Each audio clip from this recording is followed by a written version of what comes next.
siguiente entrevista vamos a recibir al abogado y docente Robert Silva, que compone la fórmula presidencial para, bueno, de cara a octubre, acompañando al economista Ernesto Talvi. Bienvenido, buenos días, ¿cómo le va? Un gusto estar acá, gracias por la invitación. Bueno, y a modo de arranque, porque bueno, todavía estamos acusando el anuncio, tenemos el tuit que Ernesto Talvi justamente a través de su Twitter anunciaba esta fórmula diciendo: Robert Silva es un combo irresistible de cualidades para el cargo, con clara vocación por la política, un docente que estuvo al pie del cañón, parado en los salones al lado del pizarrón, y un generalista de la educación que viene del Codicen, orgulloso de mi compañero de fórmula. Bueno, vaya presentación de la fórmula que lo hizo, bueno, a través de su red social. ¿Cómo fue la sorpresa? ¿Cómo se vivió, cómo se sintió hasta en el cuerpo, ¿no? Este anuncio de componer la fórmula con Ernesto Talvi. Hay una cuestión que yo la he manifestado siempre, y es así, no estaba en ninguno de los horizontes que cualquiera de nosotros nos hacemos en nuestra vida, en lo personal, en lo profesional. Uno se va fijando objetivos, horizontes. Esto francamente no estaba. Yo en el momento que se hizo público que Ernesto Talvi lo hizo público a través de la red social, estaba en la casa de mi hermano con mi familia, y fue realmente un momento muy emotivo porque comenzó un despliegue de saludos, de agradecimientos, de decir, bueno, te animaste, sos valiente, vamos arriba, te conocemos, venís de Tacuarembó, de compañeros. La verdad que muy emotivo, y lo recuerdo y me emociono. Silva, ¿nunca se sembró una duda en el momento de recibir la noticia o el ofrecimiento, la propuesta? ¿Era un sí, digamos, del vamos, o en algún momento quizás lo tuvo que por lo menos replanteárselo por un minuto, aunque sea lo que se estaba ofreciendo en sí, ¿no? Esto fue un proceso. Es un cambio de vida. Es un cambio de vida. Esto fue un proceso. Esto tuvo un origen cuando se hizo público y trascendió el nombre en un periódico. Entonces, bueno, eso obviamente pone el tema sobre la mesa y hace que una cosa que no está prevista aparezca, comienzan llamadas de amigos, se habla con la familia, se genera todo eso y luego hubo un ofrecimiento de Ernesto Talvi, una conversación con él.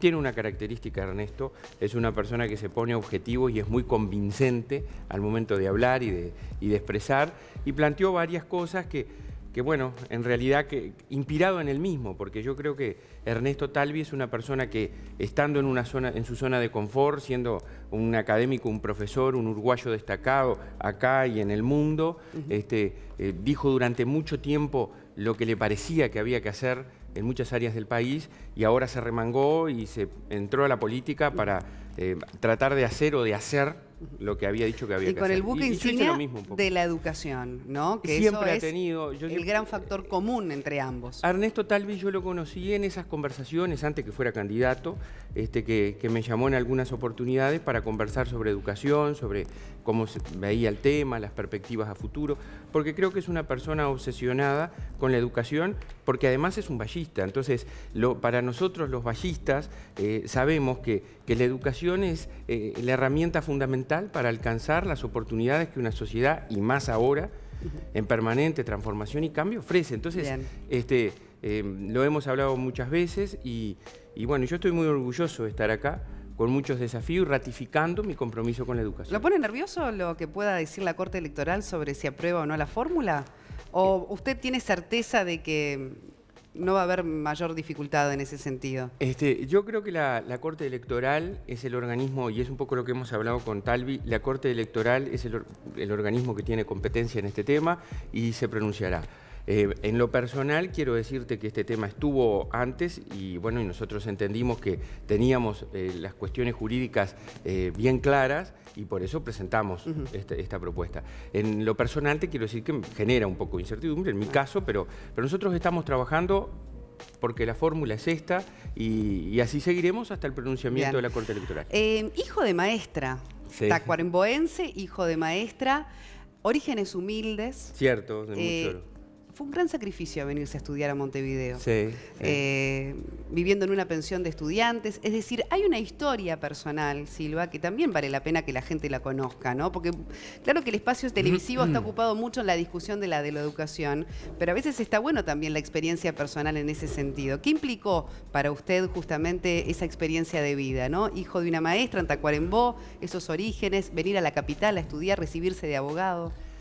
Fue todo un sacrificio importante. Nosotros somos una familia de Tacuarembó, de clase media baja, trabajadora. Mi padre terminó la escuela rural y salió a carpir chacras y a trabajar en el medio rural. Luego se vino a la ciudad, en esa emigración campo-ciudad.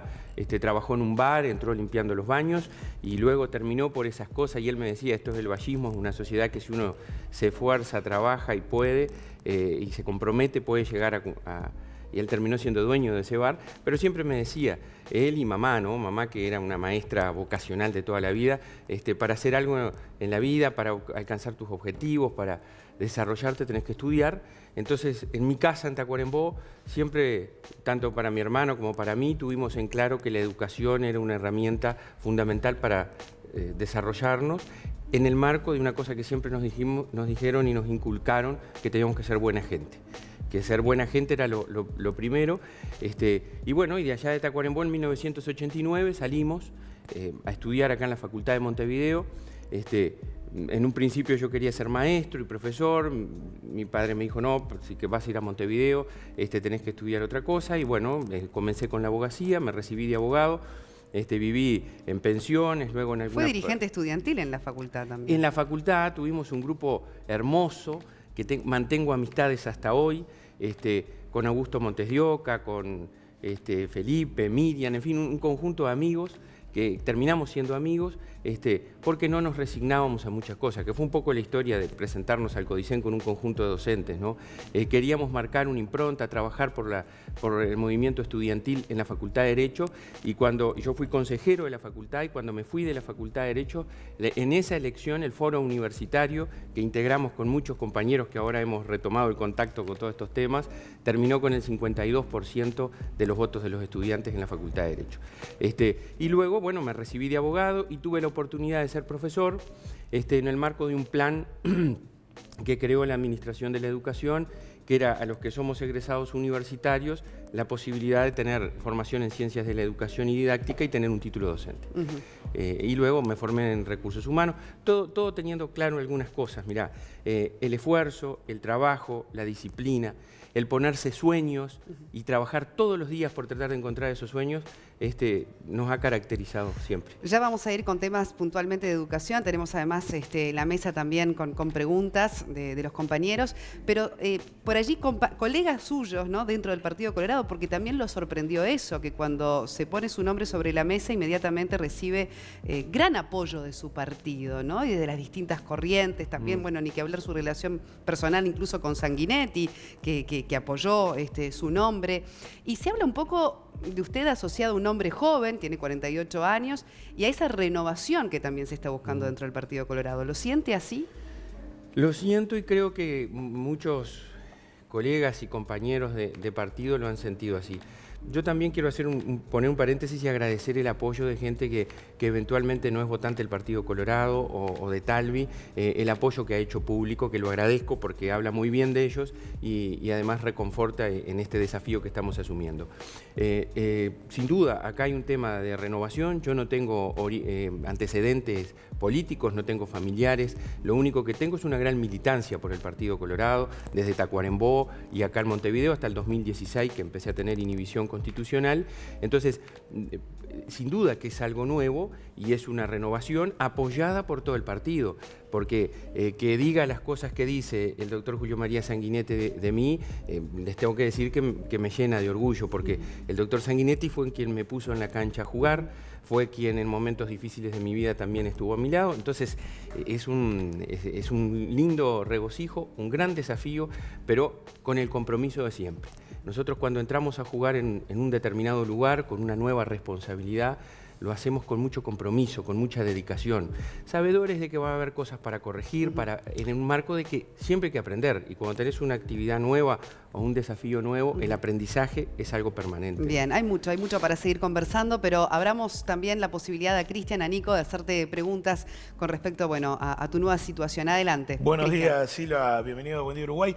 Hay una entrevista muy interesante que realiza el colega Ignacio Martínez para La Diaria en la jornada de hoy, donde en el último tramo de la entrevista se habla del, bueno, ya ultra manido 6% de recursos del PBI para asignar como recursos a la educación. Usted dice el 6% y por qué no más del 6%. Ahora bien, imaginemos que aún no se llega a ese 6%. ¿Cómo se reasignan los recursos que actualmente están destinados a la educación? Tal vez tiene una propuesta de construcción de más de 100 liceos. ¿A qué se le saca? ¿Cómo se redistribuye los recursos que hoy por hoy tiene la educación? Bueno, yo creo que en materia presupuestal, en materia presupuestal y en educación hay dos grandes cuestiones. La primera premisa es que en educación siempre se precisan más recursos para tratar de ir alcanzando los desafíos que existen. Ejemplo, la extensión del tiempo pedagógico en distintos niveles educativos. Por ejemplo, en la educación media, en el caso de los 136 liceos que propone Ernesto Talvi y el programa de ahora del Partido Colorado, que se va a empezar a trabajar en el programa común. Otra cuestión es la reasignación y la mejora de la gestión. Habiendo estado en el seno del CODICEN, con absoluta propiedad, digo que nosotros tenemos que mejorar la asignación de los recursos en las distintas áreas de la educación. El 86-87% de nuestro presupuesto está destinado a las remuneraciones, o sea que nosotros tenemos un presupuesto bastante rígido en esa medida. Creo que nosotros en ese contexto tenemos que administrar los recursos de mejor manera. Usted dice que se ha aumentado el presupuesto en la educación, pero que en definitiva está como mal administrado. Sí, que el dinero que se ha invertido no ha sido lo suficientemente bien gestionado, ¿es así? Yo creo que no me gustaría ser injusto y decir que hay genéricos. Yo no soy muy amigo de las generalizaciones. Sí creo que, por ejemplo, nosotros tenemos que ver las cuestiones vinculadas a las ofertas educativas que tenemos. Voy a poner un ejemplo que yo lo he puesto en otras conversaciones, los liceos nocturnos, tal como están concebidos. Por ejemplo, cuántos alumnos se inscriben al principio con la presencialidad total durante muchas horas, luego de que la gente trabaja todo el día, tiene familia, entonces, ¿qué atender? ¿Cuántos comienzan? ¿Cuántos terminan? ¿Qué porcentajes de egreso? Yo he recorrido el país, he visitado. ¿Es esa la mejor oferta educativa que nosotros tenemos que brindar? ¿O podemos, con la tecnología y con otras herramientas que existen, brindar otras posibilidades para que culminen los ciclos las personas, los cientos de miles de personas que no han culminado los ciclos básicos o el bachillerato? Entonces, a eso me refiero. Nosotros tenemos que pensar otras oportunidades. ¿Y eso quiere decir que los docentes se van a quedar sin trabajo? No, al contrario. Fíjense, solo nomás lo de los 136 liceos que están en esta propuesta. Aquí se van a generar infinitas cantidad, infinitas no, están los números, cantidad de puestos de docentes para atender esos desafíos. En el marco de una cuestión planificada, los 136 liceos no van a ser de un momento para el otro, sino que tienen que, en un periodo de gobierno, quizás más, lo ha dicho Ernesto también, vamos a ir avanzando en ese sentido. Bien, con respecto al tema docente, ¿no? Porque usted dice que está también en este lugar componiendo la fórmula de vicepresidente, justamente por lo que es ser conocedor, ¿no?, de todo el entramado de la enseñanza en general.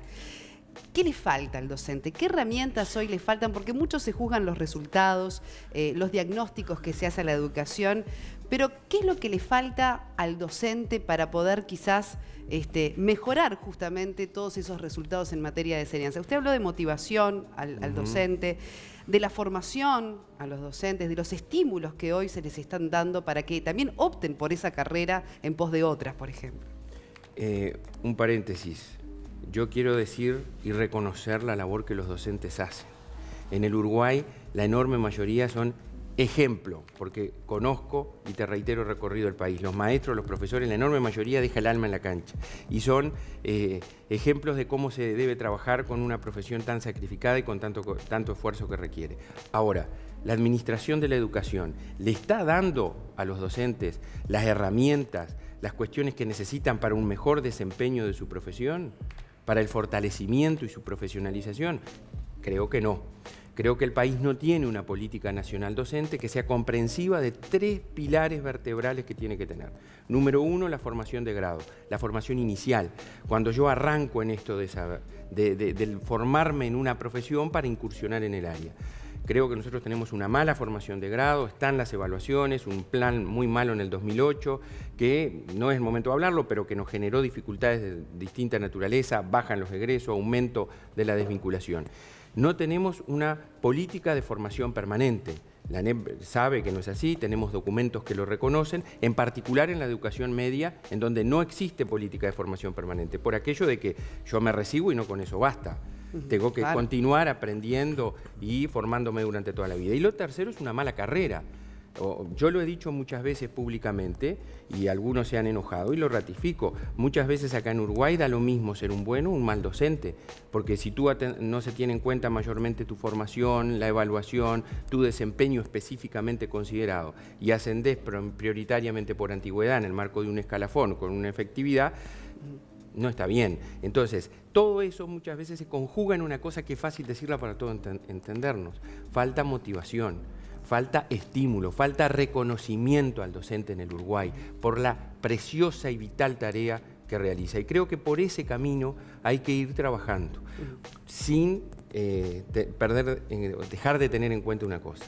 La razón de ser de un sistema educativo, el objetivo, la razón de su existencia es el niño, es el estudiante, es el joven, es su desarrollo, es su aprendizaje. Entonces, con ese objetivo hay que fortalecer al actor protagónico que es el docente y también mejorar la institucionalidad, ¿no? Bien, Nico tiene una pregunta también para hacerle. Profesor Silva, buen día. ¿Qué tal? ¿Cómo le va? Hubo en las últimas horas declaraciones de la ministra de Educación, María Julia Muñoz, algún pronunciamiento de los sindicatos docentes también, en el sentido de que usted usó el Codicen como trampolín para su carrera electoral. ¿Qué dice ante esos cuestionamientos? Me parece que es un agravio muy injusto. Me parece que realmente quienes dicen eso están faltando a la verdad, por decirlo menos, y no me conocen o están usando la circunstancia de esta candidatura a la vicepresidencia para agraviarme, aunque no logran agraviarme, porque ¿sabés cuál es mi mejor carta de presentación? Yo hace muchos años que estoy en el sistema educativo, desde el aula a haber sido secretario general de 2 consejos y ahora consejero electo por los docentes. En el INED también. Y ya estuve en el INED. A Robert Silva lo avala su accionar, su gestión. Por más que la ministra Muñoz ahora salga a decir que capaz esto es una campaña del Ministerio de Educación, porque salió también a agraviarme Nicolás Pons, que es el director de cooperación del Ministerio en las redes sociales, diciendo cosas que no vale la pena perder el tiempo. Y ahora sale la ministra a decir esto. Me pasaron un titular que no respeto la libertad de los estudiantes.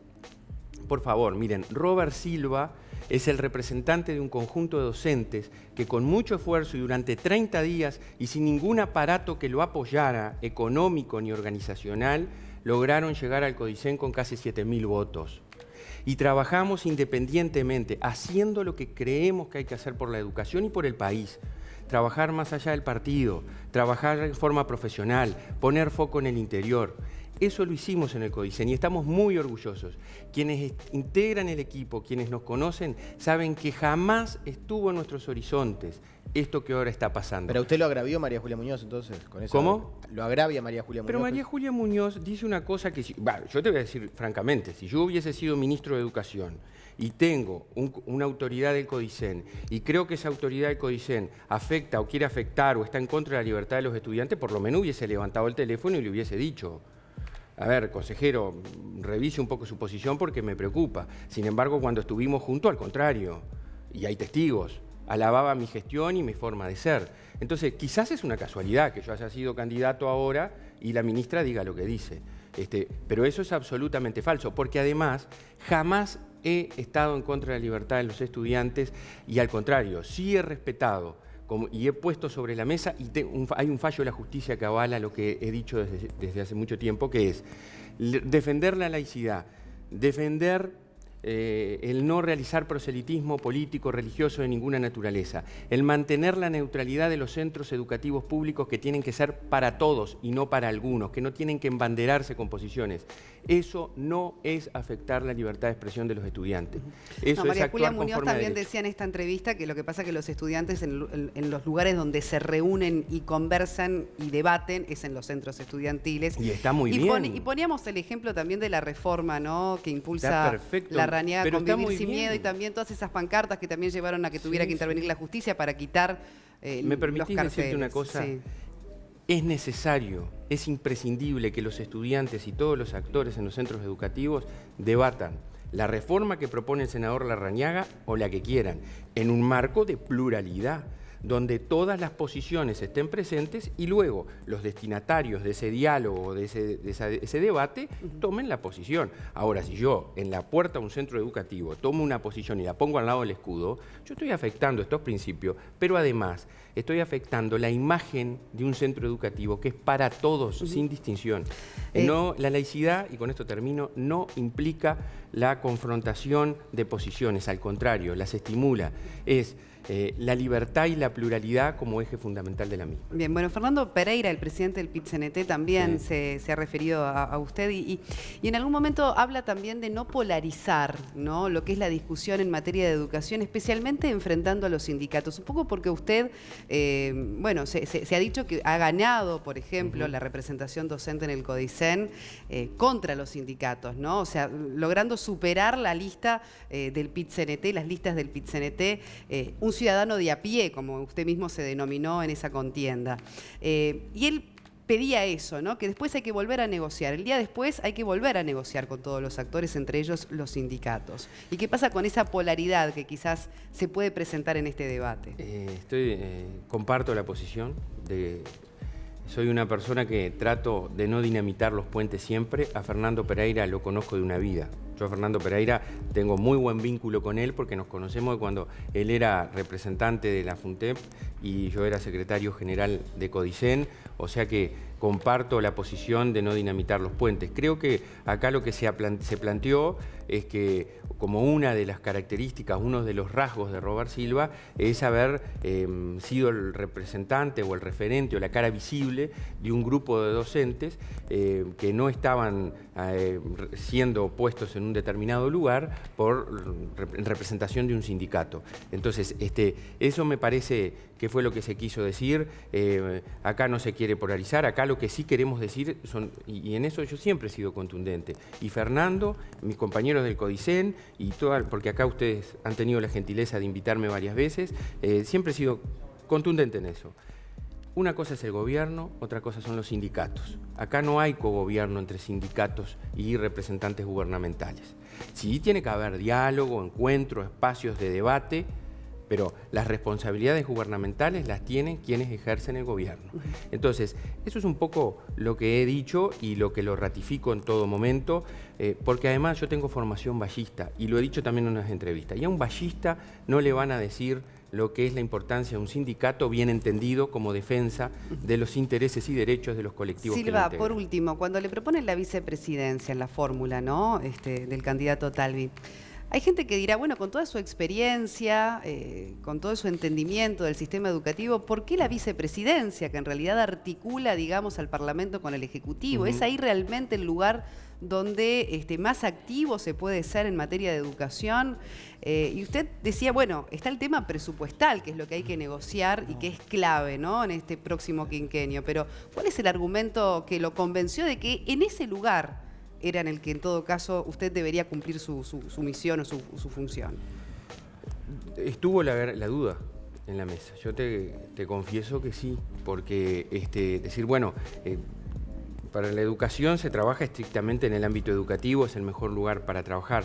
Ahora, Ernesto en particular me puso sobre la mesa la importancia de que va a haber que negociar en un Parlamento dividido, fragmentado, como se prevé el próximo, una nueva ley de educación, que varios sectores de la sociedad civil y partidos políticos lo están planteando, y eso va a ser un debate crucial y va a marcar mucho del accionar a futuro que en educación se tenga. Y después está el tema presupuestal, porque esta situación que este gobierno ha tenido, que a la educación le ha costado mucho, no se ha dicho, pero este presupuesto anual o cada 2 años que hemos tenido, la Constitución prevé un presupuesto quinquenal y hay que aprobar un presupuesto en este sentido y proyectar la educación. Yo, ¿cómo veo el presupuesto? Con este plan de los 136 liceos modelos de tiempo completo, evidentemente se habla de aumentar el presupuesto para la educación, de eso no cabe duda, no cabe duda. Si llegara Talvi, digamos, a esa instancia. Estamos ya con esa propuesta y seguramente con otras más que están en el programa de gobierno. Hay que tratar de generar más recursos para la educación en un marco de administrar mejor los que tenemos. ¿Y usted ha sabido, digamos, tener buenos entendimientos con todos los partidos? Sí, sí, con todos los partidos y en general quienes me conocen. Yo digo, a veces uno es bueno cuando puede hablar por lo que ha hecho, no por lo que dice. Entonces, además de tener formación, pero soy articulador, mediador, componedor, y esa fue otra de las virtudes que se puso sobre la mesa al momento de decir, bueno, la vicepresidencia tiene que tener un contacto permanente con el Poder Ejecutivo, entre Poder Legislativo y Ejecutivo, es el gran articulador, el moderador, el gran gestor de acuerdos, y además, quiero decirlo francamente, el Partido Colorado va a tener en buena hora representantes con muchísima experiencia que ya sabemos que van a ser candidatos al Senado y a representantes. Bien, y superado el obstáculo de la Corte Electoral, supongamos que aprueba definitivamente la fórmula. ¿Y qué pasa si las elecciones no obtienen el resultado esperado para ustedes de cara a octubre o después en noviembre? ¿Qué pasa? ¿Qué pasa con Robert Silva, digamos? ¿Cuál es el plan? Ernesto Talvi y Robert Silva entran a la cancha presentando a la ciudadanía un proyecto serio, un proyecto para construir entre todos, los colorados y los demás, un mejor país, para construir entre todos los uruguayos un mejor país. Ernesto Talvi y Robert Silva entran a la cancha a ganar, a estar en octubre para luego estar en noviembre. Y le piden a la ciudadanía su compromiso, y le brindan su compromiso y le piden su confianza. O sea que partimos de la base que no va a ser el escenario que tú estás planteando. En el caso de plantearse ese escenario, ahora y siempre, nuestro compromiso es con la educación. Entonces estaremos dispuestos a trabajar por la educación en el lugar que se pueda entender que sea el mejor. Robert Silva, muchas gracias por habernos acompañado esta mañana. Nosotros hacemos una pausa a esta hora y seguimos con más Buen Día Uruguay. Ya venimos. Gracias.